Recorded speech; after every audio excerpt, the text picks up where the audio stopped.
This is a Dreamcast disc and is for use only on a Dreamcast unit. Playing this disc on a hi-fi or other audio equipment can cause serious damage to its speakers. Dreamcast, up to 6 billion players. Welcome back to the stage of history. Why don't we play together? Hey, it's time to make some crazy money. Are you ready? Here we go!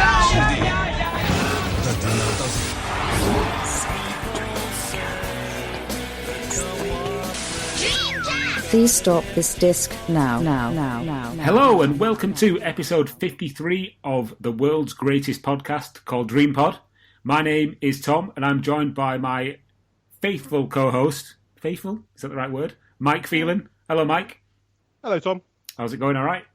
Not too bad at all. Fantastic. We are also joined by a new co-host. His name is Kev and he is one of the admins on our massive Facebook group. I say massive. It's probably the biggest Dreamcast Facebook group on Facebook now. Am I right in thinking that? You are, yeah. I'd like to start by taking an open shot at Facebook Brazil or whatever they were called, Dreamcast Brazil. A shot across the bow, a warning shot, and their pathetic 9,000 followers. As we approach the magic number of 10,000. Yes. Welcome, Kev, to your first appearance on the Junkyard. You're not a total newbie to the Junkyard though, because you have been a reader of the site for quite some time and an admin on the Facebook group, and also we have crossed paths many a time at plenty of different gaming events. Yeah, I like to consider myself a bit of a nomadic stalker of Tom. So, aren't we all? Oh, Jesus Christ! Wow. Okay, as I said, you are listening to the DreamPod, and this is a Dreamcast podcast. But the first thing we always do is talk about what we've played and picked up, be it Dreamcast or otherwise. And I'm going to come to you first, Mike, because it's been a while since we did our last podcast. I'm going to ask you what you've played on the Dreamcast or on current gen. Please, the floor is yours.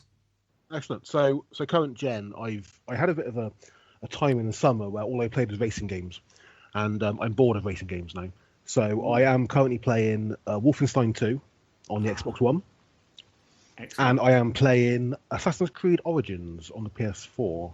Do you know what, Mike? I've never played Assassin's Creed. Nor have I. Ever. Not one. I've dipped into Syndicate. It was Syndicate, wasn't it? I think the last one, because I like the sort of Victorian sort of idea of it. Mm-hmm. And but I've always loved ancient Egypt, and so I thought Origins looked really good, and I'm really enjoying it. It's really, really good fun. It's got a lot of... modern gaming seems to have just decided that every single game has to have like 4,000 different quests on at one time. Yeah. And like 50 million controls, which is a little bit annoying, but it's a good game. I'm also playing on my Switch on Mario Odyssey. I think I'm the only person who doesn't think Mario Odyssey is very good. Do you know what I don't like about Mario Odyssey? The one thing I don't particularly like about it is the way that the guy says Super Mario Odyssey when you turn it on. That's annoying. It's a bit annoying. A bit of a random thing, but I just find the entire thing a little bit soulless. I don't know. Maybe it's just me. I don't know. I'm just not fun. But I've got Skyrim coming on for the Switch next week, so I'll be enjoying that. Are you getting the digital version or the physical? Physical version. Because I always think if you buy physical versions and don't get on with it, you can trade it in. Exactly. I made the mistake of purchasing FIFA 18 digitally. Yeah. And even though I like it, there is going to come a point where I'm going to want to trade it in, but I can't because it's on my Switch. Yeah. So plus, if it's digital with FIFA 18, in 10 years' time, how will someone be able to buy it from a charity shop for about 50p? Exactly. That's a very good point. I've deprived the people of the future of a copy of FIFA 18 there. I'm sure there'll be more. But yeah, it's Skyrim on the Switch next week. I'm a massive Skyrim fan, so I'm buying that, and I'm also buying Skyrim VR for the PSVR because you can never have too much Skyrim. Well, again, a game I've never played. So. It's a great game, Tom. It's a great game. On Dreamcast, I have been playing. What haven't I been playing? I'm in a process of reviewing every single Dreamcast game, and I've got 547 reviewed now. You're a madman. So a madman, I am I a tell you. madman. I am indeed. So the last game I played was Ooga Booga. Oh yeah. Which is good fun. I've also played a couple of Japanese visual novels this week. I've played Orange Pocket, and I've played some tactical RPG game, which I've absolutely no idea what it was about. So with Orange Pocket, could you like how do you play that? It's got English subtitles or With great difficulty, right? with a translation guide on my lap and a lot of patience. I've got to say that doesn't sound like fun. When I first started doing them, it was fun. Then I got to about the 70th or 80th visual novel, and I realised this wasn't fun. And then I got back into it now. I don't play it for a huge amount of time. I play it for as long as I can to sort of see the technical side of the game and see the basics. And then I sort of base it on that and the sort of other opinions online for the review, because I'm not going to finish those visual novels, but you can tell quite quickly if it's a standard one. A lot of them are just simply static screens with choices, whereas there's some where you have like sort of 2D overworlds, or you have branching storylines, and you have loads of extras on there, so you can sort of get a feel for it quite quickly. The biggest problem is things like tactical RPGs, because there's absolutely no way you can understand what's going on unless you know Japanese, and I don't understand Japanese. I think the thing with visual novels is that they were kind of like the Wii shovelware, weren't they, for the Dreamcast, sort of towards the end of its life, certainly in Japan, where just like tons of like visual novels and dating sims were like. I think there's a big market in on the PC in Japan for visual novels, and from what I can tell, a lot of them are adult orientated. So obviously none of the games on Dreamcast were ever released with adult content, so I know everyone's probably got the download of is it Lost Toys, is it the download everyone has, which is the one that I always think of is Caleb's favourite, Divi Dead. Oh yes, and Divi Dead as well, yeah. But obviously they were never released because all of the adult orientated games have had their content stripped for consoles, right. So they're all quite sort of just the basic story. Some of them are really good. Ever 17. It's Ever 17 or Ever 7, I can't remember. Ever 17 and that series of games, really, really good visual novels, and I got into them. There's a few others that are really good. It's not impossible to enjoy it, but then I've got a reason to do them. For someone who's just casually playing it, I'm sure it would be the biggest waste of time in their lives. You're really selling the visual novel on the Dreamcast there, Mike. Wow, I've got to be honest with you. I think people should take the plunge and just go for a couple and just sort of like just see what they're like. They are playable. You can get into them, and the stories are quite good if you like Japanese culture, especially. Some of them are quite interesting. There's a couple of good sci-fi ones. A Marionette Company. Oh right, yeah. I've been playing, which is a slightly odd little game, but you sort of get into it, and then you see the sort of themes that are carried over to other visual novels, and you get into it. I do anyway. Anything else, Mike? That's it, Tom. Cool. Okay, we'll stop with the visual novels there. Draw a line under that one. Yeah. Kev, enlighten us. Sadly, my visual novel collection's still standing at 0. That makes 2 of us then. Yeah. Tragically, the only things I've really picked up lately haven't particularly been Dreamcast. I bought a PlayStation 2 on Wednesday from a charity shop that it doesn't work, but it had about 17 games with it, which wow. In an odd twist of fate, the games are unboxed, but they're in really good condition, whereas the PlayStation itself was the dirtiest thing I think I've ever touched. So, oh, cruel fate! And it turns on, and it just doesn't read a disc, so it's currently in pieces on my desk.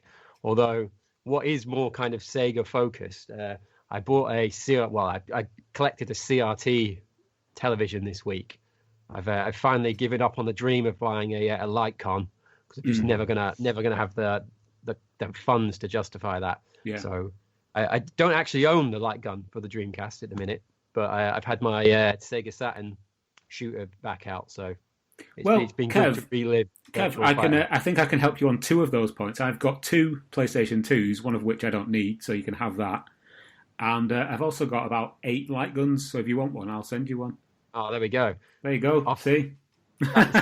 That's the karma for collecting a TV from some guy's garage and carrying it 200 yards to my car and then up 3 flights of stairs.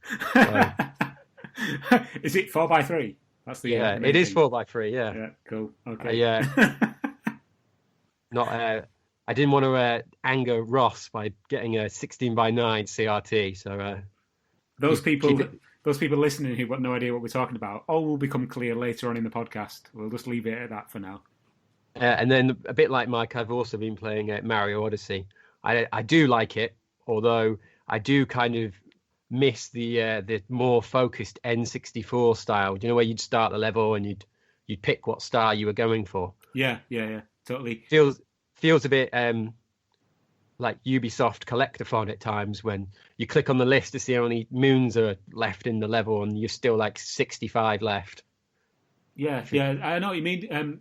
Because there's quite a lot of like wandering in there. There's like, and you can kind of just go down like I'll go down here, see what's here, and then there'll just be a moon there randomly. Like, well, that wasn't exactly hard to find. So, well, on the prehistoric level, when I went back to it for the first time yesterday, I like literally found the moon about 25 yards from where you start. So it was either there the first time I was there and I just completely missed it, or it spews a few of them in after you've been there. But it was a bit like it didn't really fill me with a success feeling of having captured that. Yeah, literally just on top of a box 20 yards from where the ship landed. Like, is this what modern game?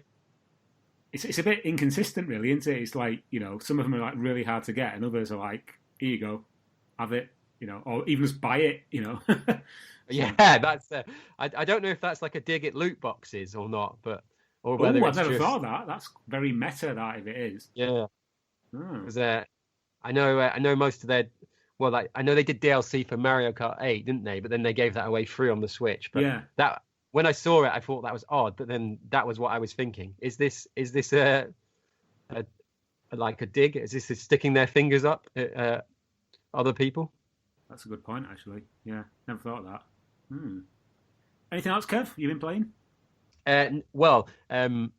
Talked about this very briefly before. I've been trying to play King of Fighters 5 on close to about 2 years now, and I've still never managed to get a game for it. King of Fighters 95? Yes. Right. So I originally had the expansion cart because I buy it now on eBay maybe 5 years ago, having no idea what it was, but just seeing it to buy it now, just decided I'll buy that. I'll buy anything with Sega on it. Then I bought the game itself from Japan, and it never worked. So I always wondered if there was some kind of region lockout on the expansion cart. And I've just waited 2.5 weeks on another cart coming up that I eventually found, ROM cart, whatever they're called, only on a sale on a Japanese auction seller on eBay. And it's turned up today, and I've put it in, and it's still doing the same error it's saying. It's so bizarre because, like you say, we were talking about this before we started recording, and I've had exactly the same issue with mine. But I've got the game in the cart in the little box set, and plugging them both plugging the cart into the Japanese Saturn and putting the game in, loading it up. It's like, please insert cart, and it's like the cart is in the slot. What do you want me to do? No amount of blowing or cleaning or anything or twisting it in the cartridge slot makes it recognised. So. Like I said, it probably about 50% of the time it works. So at least I've actually been able to play it occasionally. But I my heart goes out to you, Kev, for not being able to play it. It's not as frustrating as when with my PAL Saturn, I'd had my memory card in there since probably about 95 since I got it, and it always worked fine. And then I got another one recently because that one was getting full, and I took the first one out, put the new one in, saved some stuff. Went back to the first one. It said it was corrupt. Tried the second one. Then said that was corrupt. So I lost 20 years worth of not very good Sega Rallies times, which was devastating, if I'm honest. Oh no, that's awful. Yeah, I've had a bit of a passion project. I've been trying to beat a friend of mine's time that he set in about 96, pretty much since then. And I was finally getting very close to doing it. And now I've had to start at 0. So. Wow, that's dedication, that. But yeah, it's also a sign of that I'm not very good at Sega Rally, but it wasn't a particularly good time. Wow. Yeah, that's pretty devastating, I must say. God. Well, myself, I have also been playing on the Switch a little bit of Mario Odyssey. In fact, I say a little bit. I think I've almost finished it now. I've just got up to is it Luncheon Kingdom? Yeah, and, that's where I am. Yeah, like Kev said, I'm a little bit torn. I like it. It's a great game, and I love the way you can just jump into different levels and you might find something you've not seen before. But it just seems that it's been over a bit quick. Do you know what I mean? Because They're quite small levels, aren't they? Yeah, and again, as Kev said, there's no kind of guidance as to what you're meant to be doing when you go into each world. So it's not like you set yourself a target of, right, I'm going to get to the top of that hill, or I'm going to go and find this or that. You just kind of wander around aimlessly and then just kind of randomly stumble into a moon. So don't get me wrong, it's a fantastic game, but it's a bit aimless. A couple of other things I've been playing on the old Switch. I've been playing on Fast RMX, a game called Morphight, which kind of sneaked out last week, which is a kind of low poly version of No Man's Sky, and it's actually really good. I'm really enjoying it. It's a first-person shooter with like space elements. You can fly to different planets and collect samples of plants and minerals and things. It's really relaxing, to be honest. It's just a nice game to just kind of chill out with. Really good music as well. It reminds me of like sort of 80s kind of synth music. And one game that is utterly terrible, which I picked up for the Switch, is one called Don't Knock Twice, which is like a first person. It's almost like a PT ripoff, but really bad. And it's just, it's the frame rate's terrible for a start. The first thing that kind of set alarm bells ringing was in the first room that you start the game in. There was a laptop on a table, and when I went over to it to like open the lid, the lid kind of went all the way back and went through the table. And I was just like, oh no, this is going to be low budget dross. It kind of wants to be Layers of Fear, but it's just nowhere near as good. So I've been playing that, or struggling through that. And last but not least, on the Switch, today I got Doom. And I must say, I'm very impressed with how it runs, how it looks. It's basically... have either of you two played Doom on the PS4 or the Xbox? I played the Xbox version. Yeah, me too. It's basically exactly the same game, but just a little bit, lower resolution. To be playing something that graphically impressive on a handheld is mind-blowing. It's basically exactly the same game. There's a couple of things missing, like Snap Map, but I never really looked at that personally, so it's not really something that I've missed greatly. Yeah. And on the Dreamcast, the only game I've really put any effort into or any time really is Cave Story, which was a game that was released on the Dreamcast. Well, I say released; it was ported to the Dreamcast, I think, in about 2013. Mm-hmm. It's on pretty much everything, and it's a pixel art adventure game. I saw it on eBay. It was like a repro version of it that someone had made a box for and everything. So I picked it up for like a tenner, having never played the game before. Didn't even realise it was on the Switch. And yeah, it's a really, really good game. What more can I say? Have either of you two played Cave Story on any other console? I've not. No, I've heard good things about it though. No. Yeah, it's a really nice pixel art adventure with some cracking music, I must say.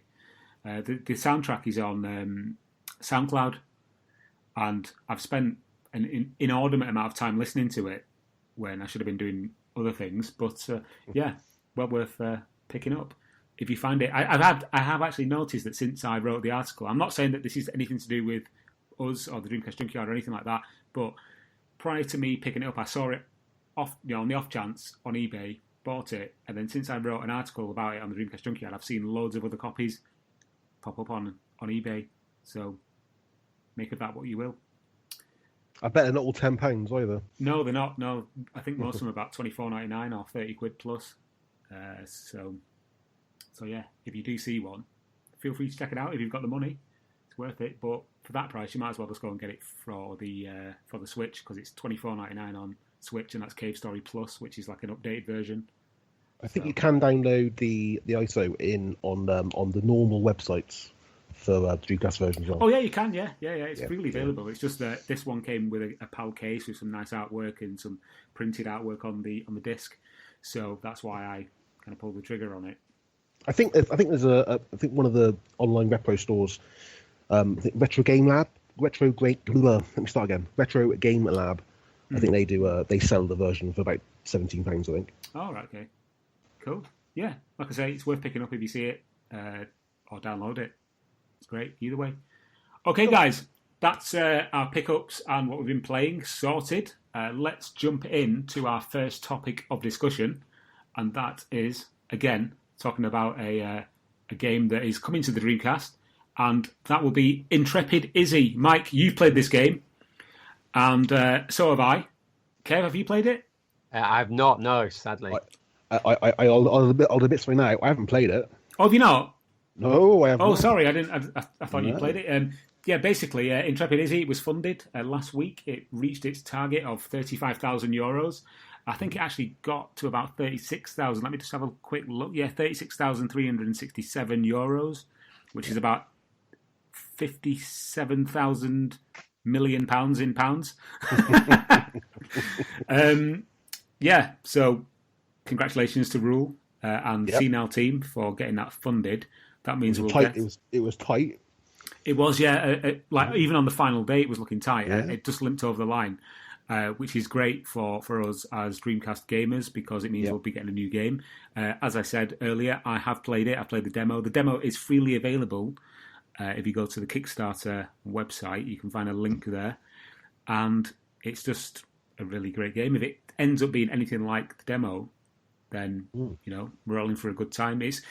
I don't like really using the term Metroidvania, but it's kind of like a Metroidvania with some nice fighting game mechanics as well. You can do fighting game moves, which I only found out by accident when I was kind of mashing the joypad, trying to beat a particular enemy. And all of a sudden I kind of unleashed this Hadouken. I was like, oh, wow. So I tried it again and it worked again. So I was like, yeah, cool. So that's not the only Kickstarter, though, that we've seen be successfully funded for the Dreamcast. The Dreamcast Collected Works from ROM, or Read Only Memories, has also been funded massively over its target. I backed it. Mike, did you back it? I did indeed. And Kev, did you back it? I did not, sadly, no. Out of the two of you, the one I thought would back it and wouldn't, switched. Really? Well, I don't want to dig up old history, but there is a certain Dreamcast book that was banned. I've no idea what you mean. I didn't know Kev wrote a Dreamcast book. Oh no. It does look really cool though, and the guy who's writing it, Simon Parkin, he's a seasoned veteran when it comes to games journalism. He's written for some pretty big sites and magazines, so I'm pretty sure it's in great hands. And also Darren Wall, the guy behind Read Only Memories, he's got a lot of experience in production of game books. They did the Mega Drive Collected Works recently as well, or a couple of years ago, which is a really, really great book. Just on this point, something that's not even related to the Dreamcast in any way, shape or form, I just wanted to give a quick mention to, is another Kickstarter project that went really well recently, which is the Neo Geo Collector's Guidebook.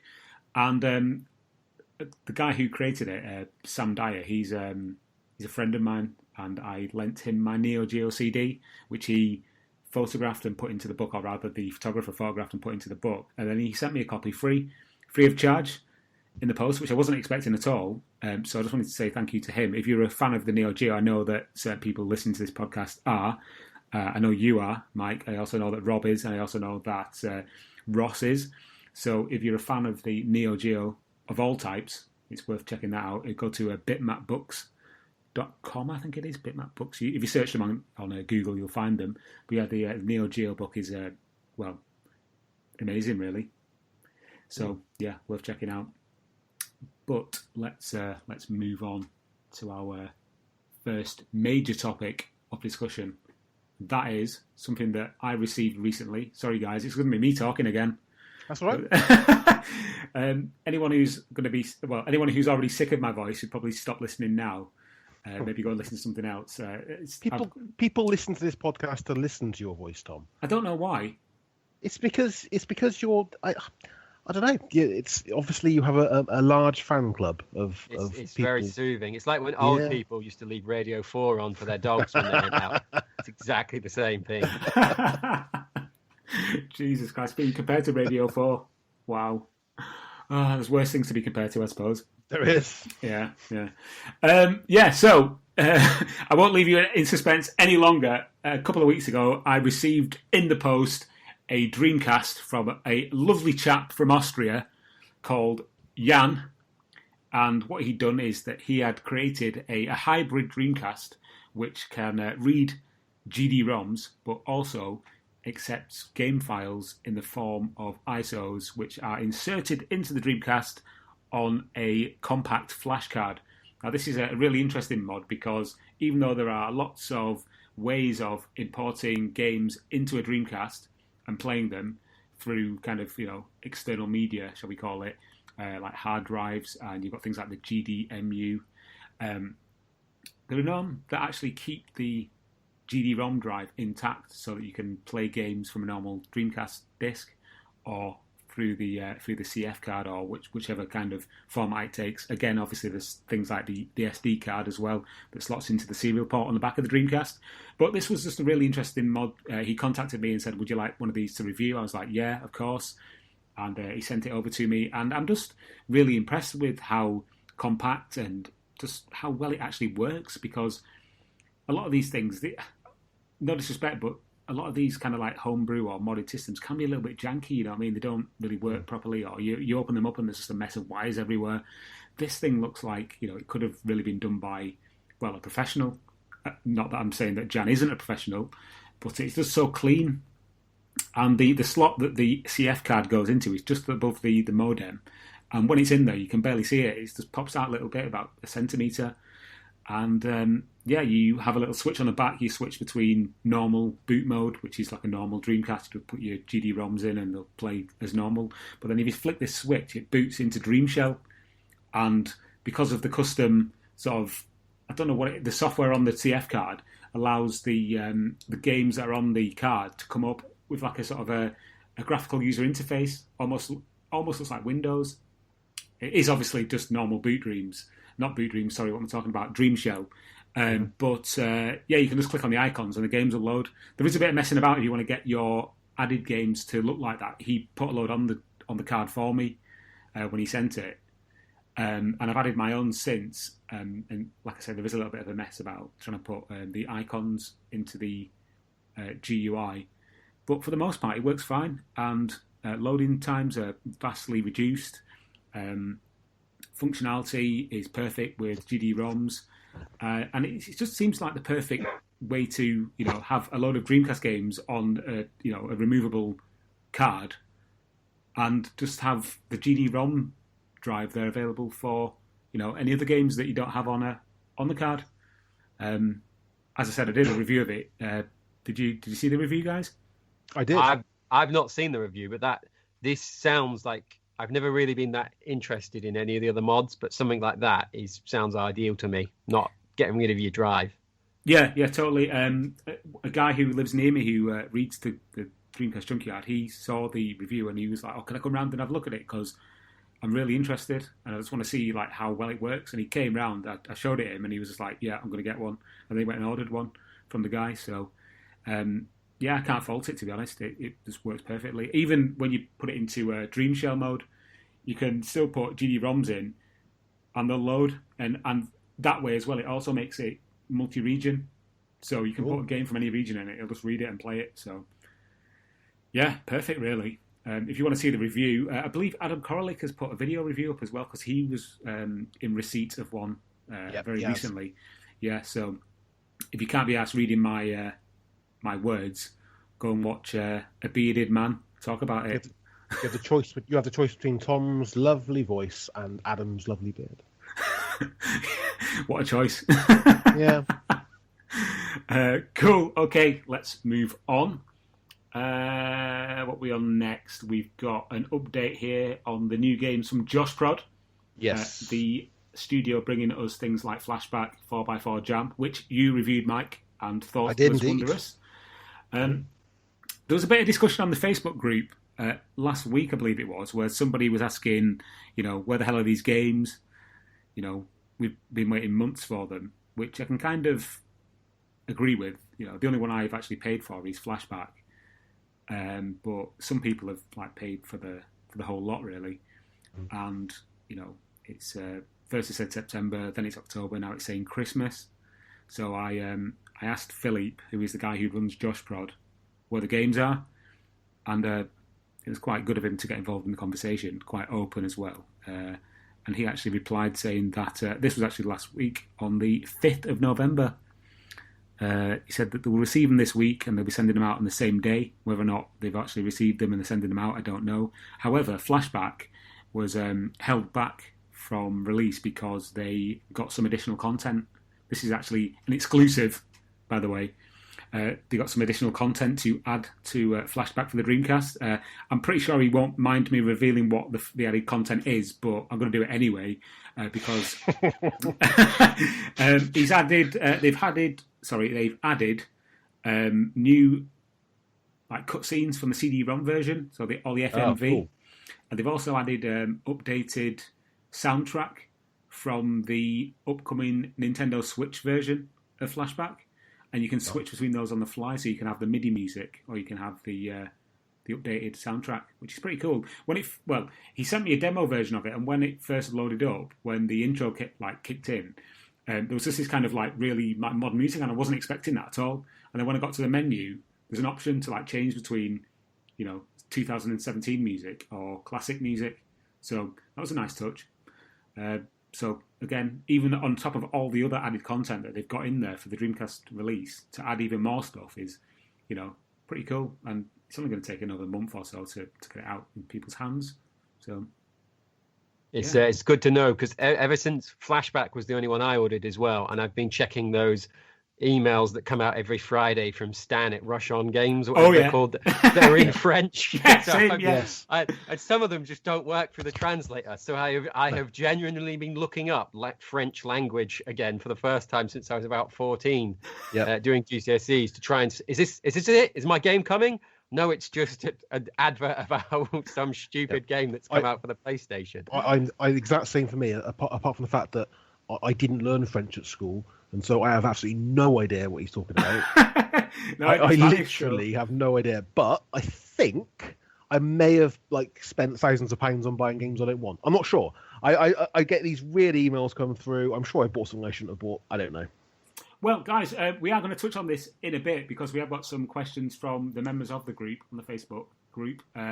So we will come back to Flashback. Tom, if I can interject very, very quickly. Yes, please. I don't know. I'm not sure whether people have actually been aware, but you can also actually pre-order the Star. What's it called? Star Sheriff and the Saber Riders. I can't remember what it's called. Saber Sheriff. Yeah, I know what you mean. You can pre-order it on Saber on Rider and the Star Sheriffs. That's the one. Yeah. You can actually pre-order that game on the Rush On website now. It was dead link for quite a while. You can actually pay for it and actually pre-order it, and it should be coming out according to the screen and from what I can make out with very poor French knowledge at the same time as the other games. Okay, how much is it? It is €35, I believe. Ooh. It seems to have suddenly come from nowhere, which is a bit odd. I haven't seen any announcements at all about it. No, but I've paid for it. So. Of course you have. Of course I have. So I'm not sure. I may have just purchased a picture for all I know. I'm not quite sure. But from what I can tell, they actually are taking pre-orders for that as well now. Is that from this? I've never heard of that. Is that the same team or is that someone else? No. So it was a successful Kickstarter. Right. About a year and a half ago, was it? Longer than that. It must be 2 years now, easy. It might have been. Yeah. And basically they I don't, correct me if I'm wrong, Tom, I don't think they met their Kickstarter goal for the Dreamcast, did they? I can't remember, but the long and short is that they acquired the rights to this really obscure cartoon called Saber Rider and the Star Sheriffs. And the big thing was that they were going to release it on the 3DS, the Dreamcast and the PC years ago. And it's obviously just been trundling along in the background. I know the guy who's the main like lead developer has had a lot of trouble with like staff turnover, people coming in, getting really upset with the way he handled things, and then kind of quitting. They've had some major issues. Yeah, the artist, didn't he? Yeah. Has left, and there's been a few issues, but it seems to be the way that with a lot of indie games is that they don't necessarily communicate as well as maybe those of us who've paid for the games would like them to, and so we're not quite sure what's going on half the time.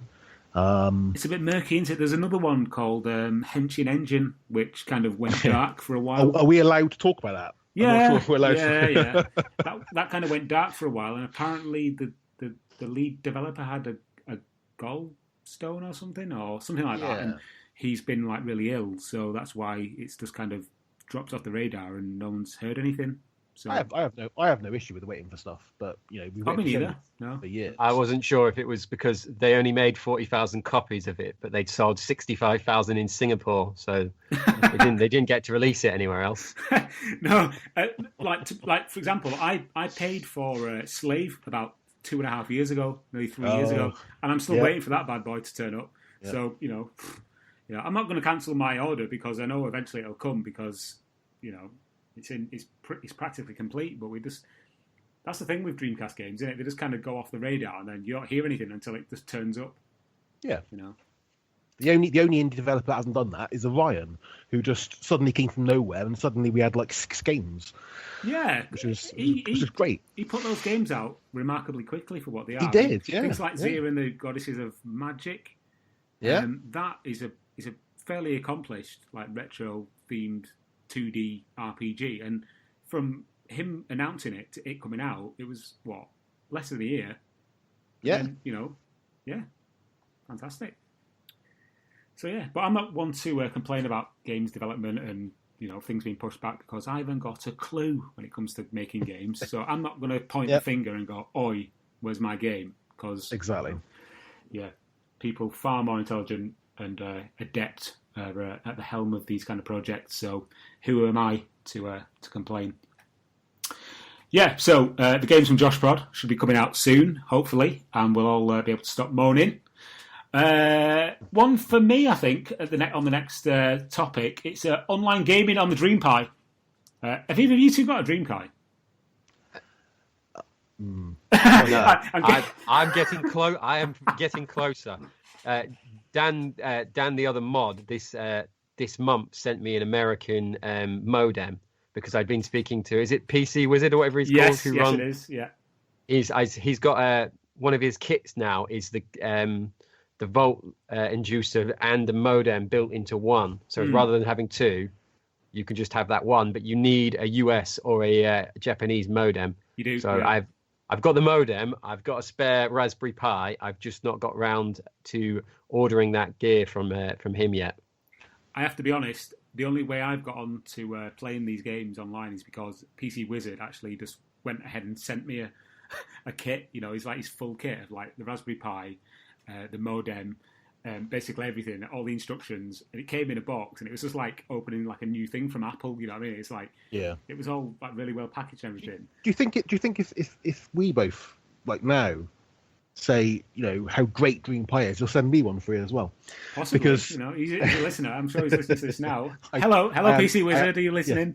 I am joking, obviously. I'm going to get one eventually. I have no technical knowledge whatsoever, so I need it to be as simple as possible. Oh mate, it's so simple. Honestly, like I said, I'm thick as pig shit, and I got the instructions and I followed them. You do need like what's it called, a Dream Key disk, so you can like put your own ISP details in, load it up. But honestly, it's so simple, and I didn't appreciate how simple it was. And in the last couple of weeks, I've played a couple of different online sessions with the guys from over at Dreamcast Talk, the forum. They organise a games night every Sunday, and it's usually around about 7 or 8 o'clock PM for the UK. And I jumped on there the first time. We played Super Monaco Online, and our colleague James Jarvis, who looks after the YouTube account, he was on there as well. Mate, I was terrible. I've not played Monaco for years, and I forgot how twitchy the controls were. But that's by the by. The process of logging on and getting into a game was so simple, and it was almost as easy as it is with like the PS4 or whatever other console. You just kind of like log in, you end up in a lobby, you can chat for a bit, and then you can jump into a game, and it was just perfect. You know, it worked so well. There was no lag, there was no dropping out, there was nothing. It was just, for a console this old, using kind of retro-fitted technology, if that's what you want to call it, it was perfect. And then myself and PC, we jumped into a game of Choo Choo Rocket, an online game with 2 AI bots, which was quite good. Again, I was terrible because I've not played that for ages. And then the following weekend, we played Pod 2, which is the newest game to be brought back online. Yep. And again, that was so much fun. It was so good.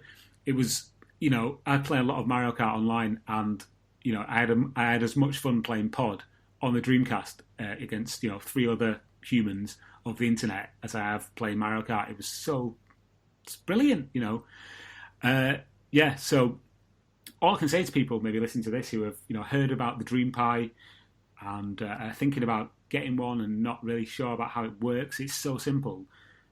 Do yourself a favour, get involved, go to dreamcastlive.net, have a look at the guides on there, have a look at Dreamcast Now, which is it's kind of like it shows you who's been online, who's played what, who's online at the moment, and you'd be surprised how much activity there is actually on there.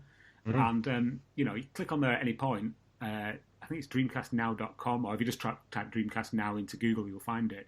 You know, there'll be, you know, 12 people online at any one time playing Dreamcast games, which sounds like a very small amount compared to like PlayStation Network or Xbox Live, but we're talking about a Dreamcast here. It's a bit of a niche product in 2017.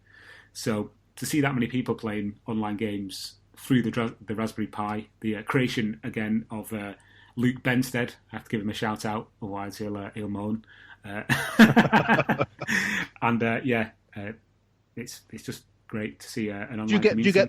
Do you get the full online experience and have like random small children screaming abuse at you? Fortunately not, no, because voice chat isn't supported yet over the I know. I was just joshing. You know, it reminds me of I remember the first time I ever played on Xbox Live was when I got involved when I had a 360, and it was Project Gotham Racing 3, and I didn't know what to expect because I'd never played online before on a console. And as soon as I hooked up, it was just like this music coming through the speakers, or like kids shouting, or just like talk like American kids. I was like, "What is this?" And I used to go on. Sorry, Tom. I was going to say I took a massive gap of about 10 years, and then I logged into Drive Club online, put the speakers on. It was the same thing. It's like it's not changed at all. It's got worse, in fact. So yeah, I don't ever play games online with speakers or headsets. So. Console online seems like it all the time. I used to be in a Call of Duty, not a Call of Duty. So I used to be in a Elite Force, Star Trek Elite Force. I'm really geeky. I used to be in an Elite Force clan many years ago, and everyone online on PC is like everyone friendly, and you get quite a lot of people, you know, sort of helping out. I've made friends on there that I still know, really good. And literally, I had a clan with some people I knew like in my hometown for Call of Duty on the Xbox 360, and every single match you would have just the most abusive language every single game. It never used to be like this. I remember it in the good old days. It's terrible. See, when Xbox has gone the other way now, I find, as in you go in a lobby and it's a bit like being in a desert by yourself. Everyone's just got their mic off. That's because everyone's sick and tired of all the abuse they've got over the years. Hello, I'm not going to shout racist or homophobic abuse at you. Please put your mic on. Yeah, that's kind of why I like the Switch, because there's no twat to speak to. There's no option. It's just like, right, there's some people here, they don't know me, I don't know them. You know, I might put like a little emoji thing on Mario Kart or let's race or something, and then you don't have to say bye. You just log out and you're just like like ships passing in the night. That's how I like my online gaming. Yeah. Anyway, guys, let's move on to our next topic. It's not really a topic, actually. It was a call to action from the members of our illustrious and oft mentioned Facebook group. If you're not aware of our Facebook group, by the way, it's just facebook.com/groups/the Dreamcast Junkyard. As we alluded to earlier, it's now the biggest Facebook group for the Dreamcast on Facebook. So please feel free to join. Just don't be a dick. There's only a few rules. That's one of them. Read the rules. Read the rules. So earlier this week, I put the call out on Facebook for some questions, and people responded in their tens, literally in their tens. And I picked some of the ones that I thought would be the most entertaining to answer. And so I'll throw these out to you guys, and I'll try and answer some myself as well. Okay, so the first one is from Robbie Bobby Christopher Drum Jr. I hope that's not your real name, but if it is, then I apologise. Robbie, one less member. Yeah, Robbie asks, do any of you dudes think the Dreamcast could become its own ecosystem, like with enough interest? Do we see it going all hipster, accessories, homebrew, online gaming pickups? A resurgence is what I'm getting at. To you, Robbie, I say this. We're already at that point. Yeah. You don't have to take a look around the Dreamcast Junkyard Facebook group or Twitter or any of the social networks or our website, really. I mean, I take full responsibility for making the Dreamcast community what it is today, which is a shitstorm. No, I'm joking. What do you think, guys? Yeah, we already do. Name one other console which has had homebrew. We've had light guns. We've had Bluetooth control, not Bluetooth, sorry, wireless controllers. It's Bluetooth. Yeah, you're right. It is Bluetooth. It's Bluetooth, is it? Yeah. Bluetooth controllers. We've had a DreamPod. We've got 30 odd homebrew released commercially. We've got tons of other ones. We've got online gaming. We've got, name me one other retro console which has got anywhere like that. Yeah, it's a good point, actually. I mean, the Dreamcast does have a burgeoning kind of fan community, and it still kind of, it puzzles me that Sega doesn't take more of an active interest in it, because there's so much going on in our community. I say our community, the Dreamcast Junkyard community, but the wider Dreamcast community as well, that's got nothing to do with our site or our groups or anything like that. It's a huge, comparatively, compared to other retro consoles. I mean, how many homebrew PS2 games do you see, or homebrew or indie PS1 games? Would we want Sega to get involved? I think the thing that disappoints me most about Sega's complete, it's almost like they don't want to admit they made the Dreamcast. Whereas, surely if they had like Nintendo they brought back the Nintendo Gaming Championships this year. Do you know if Sega had a kind of fan convention or a way of acknowledging that they did all this cool stuff in the past? Surely that's only going to have positive association onto their future stuff. Yeah, or even something like the Dreamcast Classic, like that guy made on YouTube, Cliff, the guy who made the little Raspberry Pi powered Dreamcast. I mean, something like that. Would be good. Sega wouldn't know, because Sega have got to release at least 3 subpar Sonic games a year. Yeah, that's true. Just to, they would have too much time doing that. No, it's the homebrew and sort of the fans have done really well with it. But I don't know. I love Sega, but I just don't think Sega's track history in the last few years has necessarily been, great. Yeah. No, good point. Okay, let's move on to the next question. This is from John Henderson. Is it better to leave the official Dreamcast arcade stick as it is, or modify the stick or buttons? Should we be preserving original equipment yet? I'm torn. I have 2 arcade sticks, and they're both as they would be if they come out of the box. So, and I've never had any problem playing fighting games with them or any other kinds of games. I know that Rob has got one that he's modded. I think Ross might have one as well, and I know Caleb has got one that he's modded as well. Mike, have you got an arcade stick? I got 4. Well, a stupid question, wasn't it? Have you modded any of them? I don't have a clue how to mod one. I can barely play fighting games with it, let alone fucking mod it. No, I don't have a clue. I'm going to say I'm preserving the original equipment. Fair enough. I think I don't actually own one, but I think what I've seen people talking, it isn't as easy to swap out for new buttons, because I don't think the bezel size is right, is there? So you have to do some kind of actual work. Well, making the holes actually bigger with some. I think so. Yeah, I'm sure what I've seen, you have to kind of file around to get them to fit in. Yeah, So- and the one that Rob's got is actually really nice. It's got like a nice custom stick on it and some bigger buttons and all that kind of thing. And I have seen some really impressive modded arcade sticks on the group and on other sites.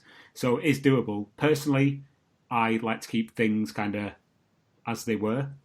So that's just my opinion. Next question is from Martin Aaron K. We've kind of already touched on this, but I'll read it out anyway. What the hell is Rush On Games doing, and why is the website such a mess? Oh, and yes, you know them games you paid for? Where the hell are they? I like to read that. Sounds angry. Yeah, to be honest, I'm going to read these out in with a lot more kind of compassion from now. I feel like I'm on Points of View. Do you remember that show on TV? Yeah, so we talked about the games earlier. They're coming soon. I have to agree with Martin, to be honest. That Rush On Games website is a clusterfuck, isn't it? Yeah. It's awful. Yeah. Yeah. You have to log in, create a fucking account, and then you can't navigate, and it's just it's horrible. Kev, what do you think? Yeah, it's not user friendly, is it? No. It's like it was designed by someone who hates other people. It's like the whole of the internet these days is geared towards user experience and how easy can you make it for the person who's going to come to your website. There's things called bounce rates for a reason. It's like Rush On Game is trying to force people away from their website. No, you're not looking at this. So yeah, I agree with Martin on that. It's horrendous website. Hopefully though, I know that PlayAsia.com are also stocking the JoshProd games, as are the BitStation and Video Games New York, plus a couple of other smaller ones as well. So they're not just available exclusively from Rush On Games. So yeah, maybe worth looking at some others as well. Okay. Is it that long a wait though? Really, as well? Is it? Have we really waited that long?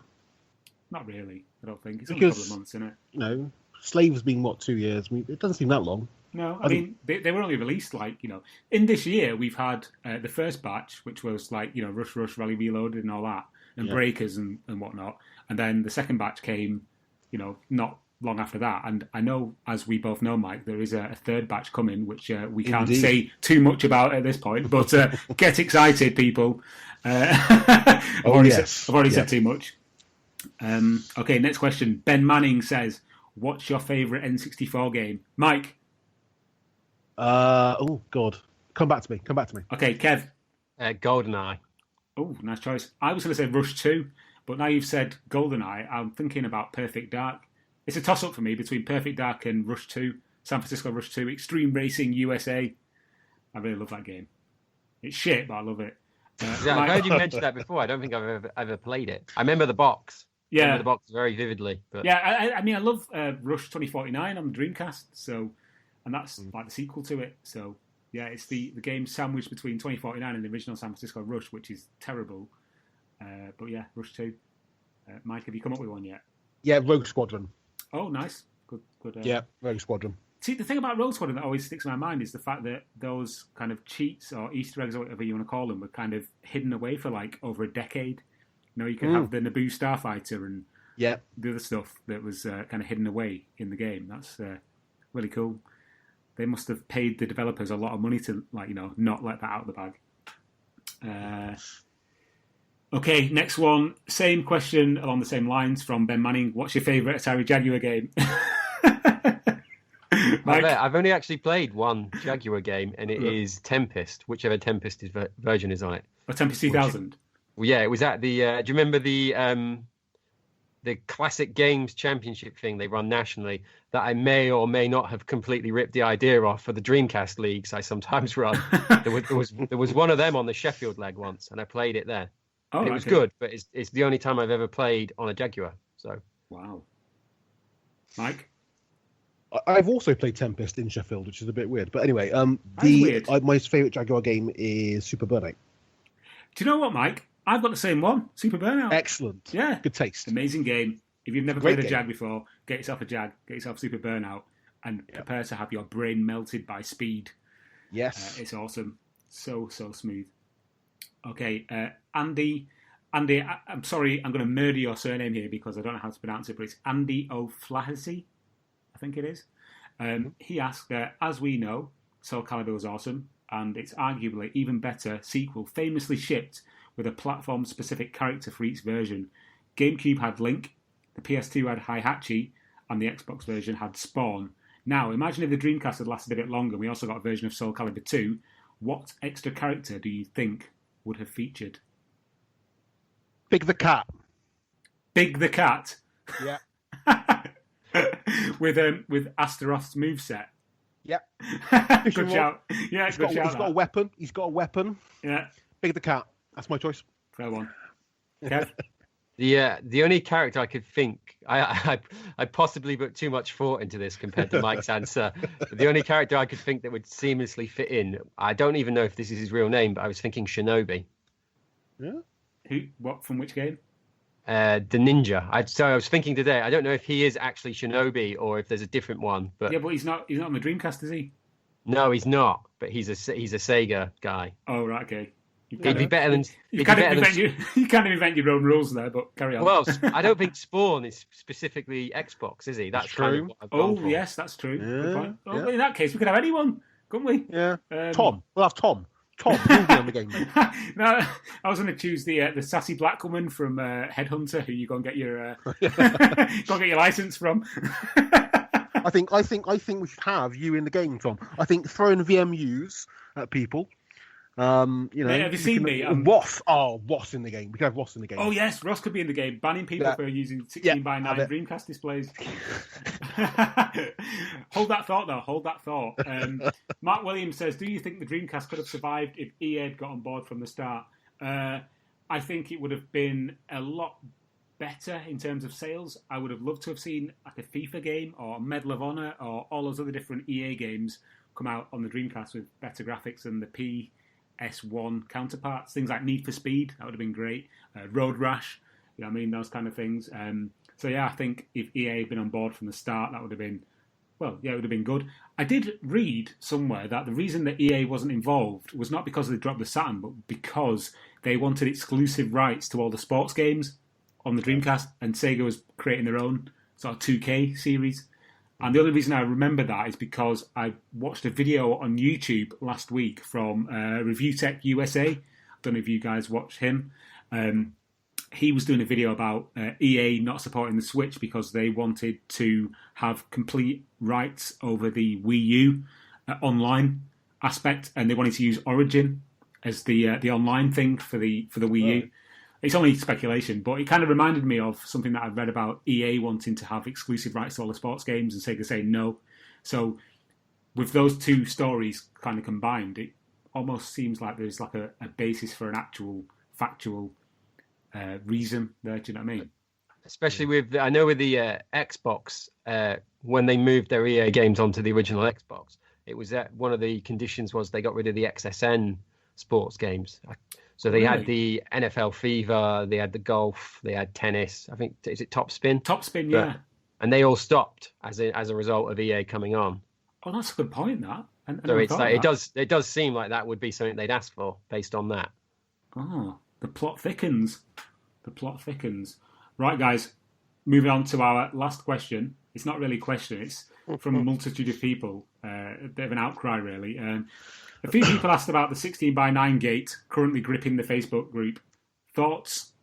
The full list of widescreen-enabled games can actually be found on Sega Retro, but you do need a Game Shack to initiate the 16:9 widescreen mode. I was trying to think of games that do actually have a widescreen mode built in. There's quite a few. Rayman has a 16:9. Does it? Does MSR have one? I'm pretty sure MSR has a 16:9 mode. I think it isn't. Isn't it unlockable? I think it is. Yeah, I seem to I remember think seeing it's it from the start. Yeah. There's quite a few with. I think Wacky Races has 16:9 as well. Cool, that's another one. So basically, for those people who don't know and are not in the Facebook group, we have this.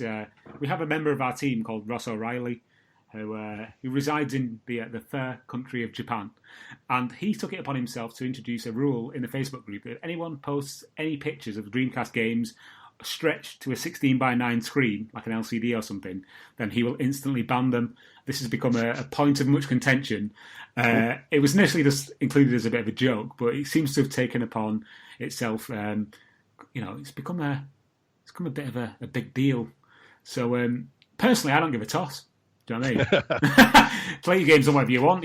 I'm guilty of playing games 16:9, and I've actually refrained from posting videos on the group because they were 16:9, and I couldn't be asked with a backlash. What are your thoughts on 16:9, guys? Not asked. I think the rule was 69 games. I have no issue with particularly. People can do what they want. I don't play games stretched because I think it looks silly. But I think as well, there's been a rise of people joining the group that never owned a Dreamcast or probably weren't old enough to have one, which is great to see. So to them, it's probably alien to play it for free. They might not even know that mode is on their TV. That's a good point, actually, yeah, because obviously back in the day, pretty much all CRT TVs were 4:3. So games were designed to run in 4:3. Whereas now most TVs are 16:9. But I think a lot of them do have a button on there for the aspect ratio. So, yeah. Just as the ultimate wind-up yesterday on the Saturn site, on the Saturn Junkyard, the sister site, I did put up a shot used from my Switch system that I've got set up. I had 14.9 stretched on my modern TV and 4:3 on the other one. whilst I was playing Virtual Cop. So obviously one screen was useless because you can't use the gun on the LCD. But I could do it, so I did. And I posted a photo purely to upset people. Did you get much of a backlash? No, I think everyone realised why I was doing it to be a knob. So the Saturn Junkyard's far nicer than our group, though. As in, it's much more laid back. Yeah. Well, I mean, I think people have to take into consideration that a lot of stuff that the admins post generally is just it's a bit of a joke in it. It's a bit of a laugh. It's just don't take things too seriously. We banned as someone who was involved with this whole 16:9 gate on the night time. 4:30 in the morning, I was kept up. That was ridiculous. Wow. It was basically it's always been a bit of a joke. Ross has always made it. It's very, very clear. If he's banned someone, we unban them literally in about a day. It's just a joke. It's a Facebook group. I mean, it's not an issue. But some people have taken it upon themselves to just literally. Well, apparently they've been messaging some of the admins sort of like abuse. Oh which yeah, just I get some. They I can get some abuse. they can fuck off because that's ridiculous. But it's just some of the guys on there were being really, really unfunny. The first rule of the group quite clearly states: if you haven't got a sense of humour, don't go on a group. It's obviously a joke, light-hearted. How Junkyard is. Those of us who read Junkyard for years and years and years. You've always had the sort of humour on the site, and it's that sort of slightly absurdist sort of British humour. Yeah. And people should know that. People take it too seriously. You know what? I have very little sympathy for them. Yeah. So the moral of the story is this: it's all just a bit of fun, chill, and we'll all have a great time. But Ross might ban you. Yeah, Ross might ban you, yeah. So. He might ban you. Post when he's in bed or something. Look what time it is in like Tokyo or something and see what time it is where you are and, judge whether he'll be in bed. Anyway, right, guys. We've been waffling on now for quite some time, and as I said at the top of the show, I am not going to edit this because I simply cannot be bothered. So I'm going to put it out as is, and, depending on how that goes, how many times I say or how many times I fuck up will dictate if we do this again. But hopefully people will enjoy the episode. All it remains for me to say is thank you for joining me on this nice, clear Friday night in the United Kingdom. And we're broadcasting to the world. So thanks very much for listening. We can all be found on social media. On Twitter, we can be found as a collective at the DC Junkyard. Mike, you can be found on Twitter at _Turnip. Kev, you can be found on Twitter at I am at Moneyball_Mace. So. Moneyball Mace. And I'm on Twitter at Tom Lee C. And you can find us on Facebook at facebook.com/the Dreamcast Junkyard. And our group is groups/the Dreamcast Junkyard. And of course, the thing that holds us all together is the main site, which is www.thedreamcastjunkyard.co.uk. Feel free to check that out. And once again, thank you very much for listening. Thank you to everybody on Patreon who donates $1 a month. That helps us to get out of bed in the morning and keeps us all in pot noodles and cheap lager. So thanks for that. And until the next time, we will bid you goodbye. Everybody say goodbye. Goodbye. Goodbye. Here we go!